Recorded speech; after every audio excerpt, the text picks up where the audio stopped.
सलाम संकल्प प्रदूषण का बड़ा बना अभी तीन को गोल का दिन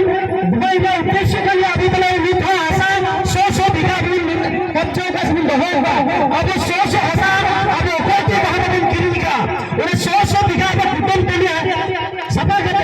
तीन आसान में भूमि गिरा बसी के सपना पूरा मैं जन अन्नगन बुद्धिजीवी अन्नगन ऐतिहासिक को नहीं करा चाहे अभी तो बाहर को नहीं करा बाहर को है कि मेरे आसाम में माइग्रेशन का मैंने आजा जमी जगह में कब्जा औकात हो नहीं गई मैं गल ही मैंने करा अभी भारत देश में खियाल जाकर अपन असम देश में खियाल जाकर अपन कम जहां है को होने करा चंदू को पाए को है करा अभी बार है भाई लिखा है हरे आगे बेदिसी को लिखा उन्हें ते नेतान साम सोते पठवसिता मैंने करा अभी देखो करा अधिकार मिला ये अधिकार তিনি খুব ব্যান মিশনা উনিশে তৈরি হলে আবে এসটি নবরে জুলমিনা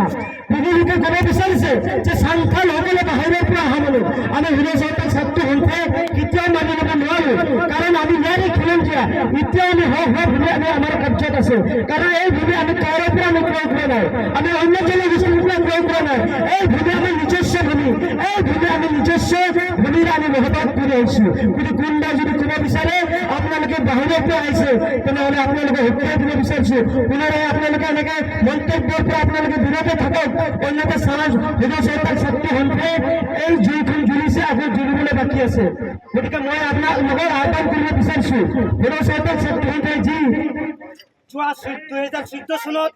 যি অগ্ৰপন্থীৰ দ্বাৰা আমাক আক্ৰমণ কৰা হৈছে নিৰীহ সাঁওতাল মানুহক হত্যা কৰা হৈছে এই জনগোষ্ঠী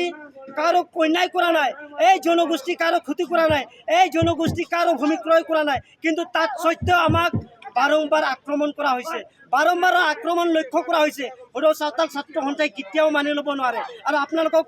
মই অনুৰোধ কৰিব বিচাৰিছোঁ যে এই ভূমিখন আপোনালোকে বিক্ৰী কৰা বন্ধ কৰিব লাগে কাৰণ আপোনালোকে বিক্ৰী কৰা বন্ধ নকৰিলে অনাগত দিনত আমি যে ইয়াতে ভগনীয়া হ'ম আমাৰ ভূমিৰ পৰা আমি যে ইয়াতে ভূমিহীন হ'ম তাৰ আমি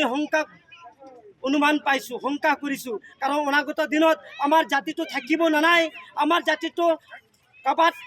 কবজাত থাকিব নেকি সেয়াই আমি উপলব্ধি কৰিছোঁ গতিকে সদৌ সাঁওতাল ছাত্ৰ সন্থাই আপোনালোকক বিনম্ৰতাৰে আপোনালোকক আহ্বান কৰিছোঁ যে আপোনালোকৰ সৰু সৰু ল'ৰা ছোৱালীক আপোনালোকে স্কুললৈ পঠিয়াব কাৰণ আমাৰ এতিয়াই এটাই উদ্দেশ্য বা এটাই লক্ষ্য যদি আমাৰ ল'ৰা ছোৱালীক স্কুললৈ নপঠাওঁ তেনেহ'লে অনাগত দিনত যেনেধৰণে আমাৰ ওপৰত নিৰীহ সাঁওতাল মানুহক হত্যা কৰা হ'ল নিৰীহ সাঁওতাল মানুহক এতিয়া ইয়াৰ পৰা খেদি উঠাৰ যি ষড়যন্ত্ৰ এই ষড়যন্ত্ৰ অসম চৰকাৰৰ ইয়াৰে মানুহখিনিয়ে পলিচি কৰিছে গতিকে আমি আহ্বান কৰিছোঁ আপোনালোকে একত্ৰিত হৈ আমাৰ জাতিটোৰ অনাগত দিনত যুঁজ দিব লাগিব কাৰণ আমি যুঁজ কৰিলে অনাগত দিনত এই অসমখনত আমি থাকিব পাৰোঁ আৰু যি অসম চৰকাৰে বাৰংবাৰ এটা কথা আমাক প্ৰতাৰণা কৰি আহিছে ইলেকশ্যন প্ৰাক মুহূৰ্তত আমাক এটা ললিপপৰ দৰে আপোনাক সৃষ্টি কৰিছে আৰু ইয়াক কালচাৰ হৈ গৈছে গতিকে সদৌ সাঁওতাল ছাত্ৰ সন্থাই আপোনালোকক ক'ব বিচাৰিছে যে যি অসম চৰকাৰে STV বুলি আমাক দিব বিচাৰিছে STV কেতিয়াও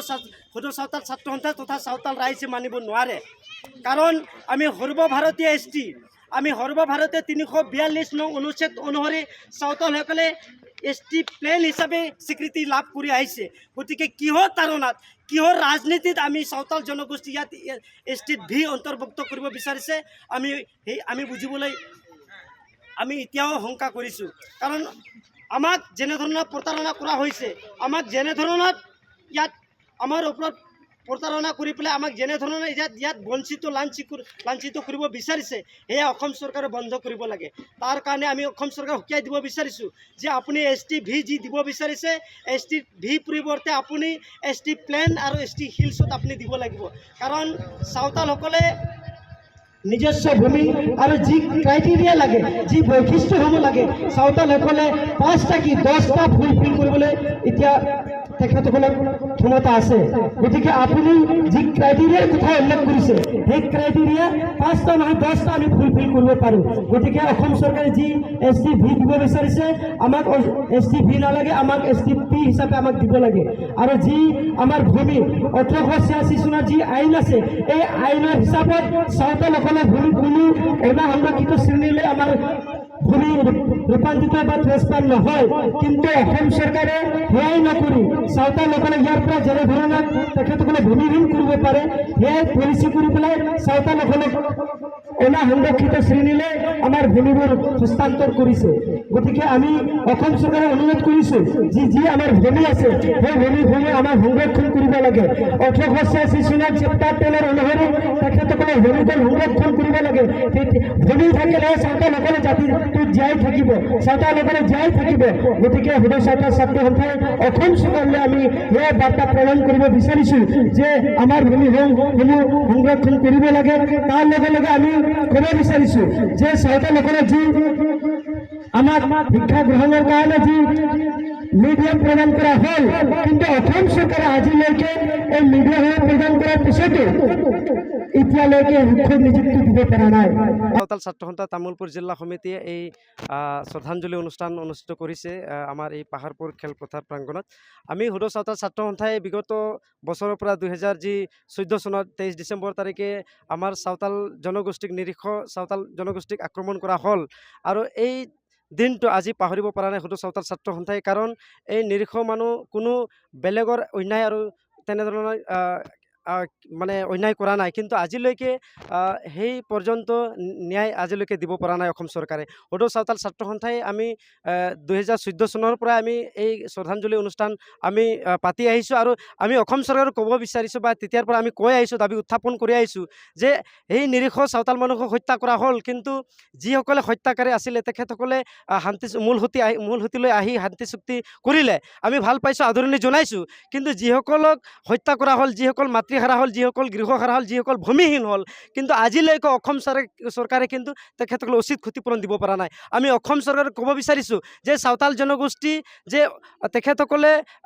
অশিক্ষিতৰ কাৰণে তেখেতসকলে অৱহেলা কৰা হ'ল নেকি, যে তেখেতসকলে আজি পুনৰ তেখেতসকলক ক্ষতিপূৰণ দিব পৰা নাই, তেখেতসকলক উচিত তেখেতসকলৰ ন্যায় দিব পৰা নাই। অসম চৰকাৰে সম্পূৰ্ণভাৱে সাঁওতাল জনগোষ্ঠীক অৱহেলা কৰিছে আৰু তেখেতসকলক বঞ্চিত কৰিছে। আমি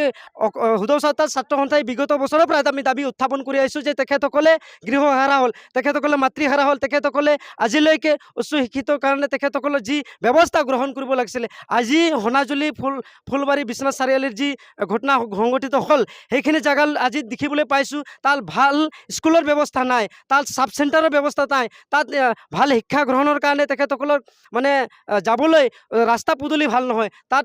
খোৱা পানীৰ ব্যৱস্থা নাই। সাঁওতাল জনগোষ্ঠী হোৱাৰ কাৰণে তেখেতসকলে অৱহেলা কৰা হ'ল নেকি? আমি অসম চৰকাৰ তেখেতে কি দৃষ্টিৰে আমাক চাব বিচাৰিছে? আমি অসম চৰকাৰক তেনেধৰণৰ অৱহেলা তেখেতসকলৰ প্ৰতাৰণাক অসম চৰকাৰে বন্ধ কৰিব লাগে। আৰু আমি গম পাইছোঁ যে তেখেতক এককালীন সাহায্য হিচাপে 4 লাখ টকা প্ৰদান কৰা হ'ল আৰু আমাৰ জনগোষ্ঠী নিহত হ'ল। এই নিহত পৰিয়াল আজি 10,000 টকা দি পেলাই, এই 50,000 টকা দি পেলাই তেখেতসকলে মুখ বন্ধ কৰিব বিচাৰিছে। আমি সাঁওতাল ছাত্ৰ সন্থাই কেতিয়াও মানি ল'ব পৰা নাই আৰু মানি ল'ব নোৱাৰোঁ, কাৰণ আমাৰ মানুহে আপোন মনি হেৰুৱাব লগা হ'ল। আমাৰ মানুহ যেতিয়ালৈকে ন্যায় নাপায় তেতিয়ালৈকে আমাৰ বন্তি প্ৰজ্বলন, আমাৰ শ্ৰদ্ধাঞ্জলি অনুষ্ঠান হৈ থাকিব আৰু আমি তেতিয়ালৈকে আমাৰ দাবীবোৰ উত্থাপন কৰি যাম। হয়, সঁচাকৈ এইটো কথা ক'ব লাগিব যে 2014 চনত আজিৰ দিনটোত যি মানে সাঁওতাল জনগোষ্ঠীৰ মানে বলি হ'ব লগা হ'ল। এটা কথা মন কৰিব যে যি কিচুৱা মাকৰ কোলাত গাখীৰ খাই থকা অৱস্থাত বা নিজৰ কোলাত শুই থকা অৱস্থাত সেই নাওমান বা সৰু কিচুৱা এটা যদি ইমান উগ্ৰপন্থীয়ে মাৰিব লগা কিহৰ কাৰণে হৈ গৈছে, মানে আমি দুখ পাইছোঁ। অসম চৰকাৰক এইটোৱে আমি দাবী জনাইছোঁ যে সাঁওতালসকলক বাৰম্বাৰ 2014 নহয়, 1996 হৈ গ'ল, 1998 হৈ গ'ল, আকৌ 2014 চনত হৈ গ'ল। 3বাৰকৈ সাঁওতালসকলক মানে চব্জি কাটা দি মানুহ কাটি কেডাৰসকলে সাঁওতালসকলক এনেকৈ কৰিব একচুৱেলি নালাগিছিল। আজি আমি এতিয়াও আমাৰ চকুৰ পানী ওলাই, আমি এতিয়াও যি বুকুত আমাৰ জুই জ্বলি আছে, কাৰণ সৰু কিচুৱা এটাই মাৰি গুলীয়াই হত্যা কৰাটো আমি কোনো পৰ্যায়ত সহ্য কৰা নাই। আমি হুদ সাঁওতাল ছাত্ৰ সন্থাই আমি এইটোৱে অসম চৰকাৰক দাবী জনাইছোঁ যে ৰিহেবিলিটেশ্যন এতিয়ালৈকে সাঁওতালসকলক পোৱা নাই আৰু যি তেখেতসকলে এতিয়ালৈকে মানে